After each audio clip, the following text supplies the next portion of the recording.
নারী শিশু ধর্ষণ ও নির্যাতনকারীদের জনসম্মুখে দৃষ্টান্তমূলক শাস্তির দাবিতে মানববন্ধন। রিপোর্ট শাহজালাল ভূঁইয়া উজ্জ্বল।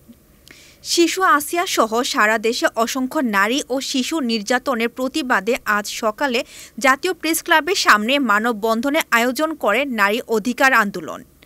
বিচারহীনতা ও বিচারের দীর্ঘসূত্রতা এবং দৃষ্টান্তমূলক শাস্তি না হওয়ার কারণে ধর্ষণের মতো জঘন্য কাজগুলো দিনে দিনে বৃদ্ধি পাচ্ছে বলে মন্তব্য করেছেন সরকারের প্ল্যানিং কমিশনের সাবেক ডিভিশন চিফ ও নারী অধিকার আন্দোলনের সভানেত্রী মমতাজ মান্নান।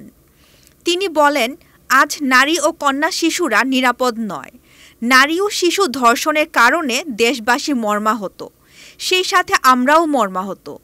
তিনি আরও বলেন, বিচার প্রক্রিয়া দ্রুত হয় ও দণ্ড দ্রুত কার্যকর করা হয় সেই ব্যবস্থা নেয়ার জন্য সরকারের প্রতি আমরা জোরালো দাবি জানাচ্ছি।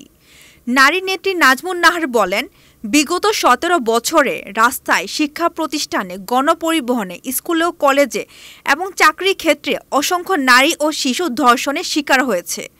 আমরা সেগুলোর বিচার পাইনি, এমনকি বিচার চাইতেও পারিনি। অন্তর্বর্তীকালীন সরকারের কাছে আমাদের অনুরোধ, এই ধর্ষণের দৃষ্টান্তমূলক শাস্তি প্রদান করা হোক, জনসম্মুখে তাদের দৃষ্টান্তমূলক বিচার হোক এবং শাস্তি কার্যকর করা হোক, যাতে আর কোনো ধর্ষণকারী সাহস না পায়।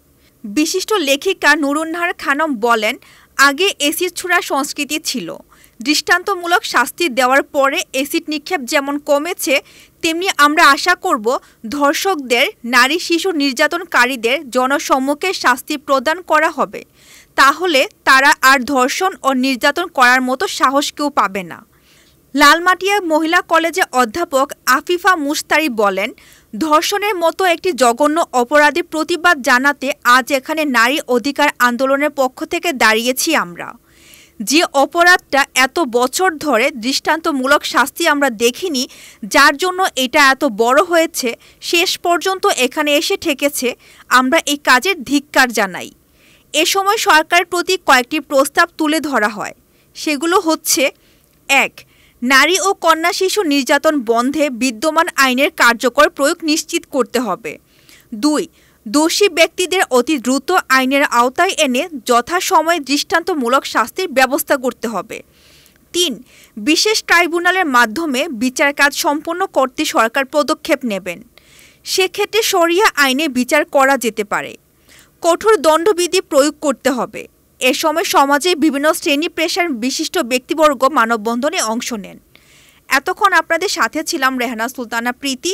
পরবর্তী নিউজ আপডেট পেতে চোখ রাখুন news24bd.net এর ফেসবুক পেজ এবং ইউটিউব চ্যানেলে। ধন্যবাদ।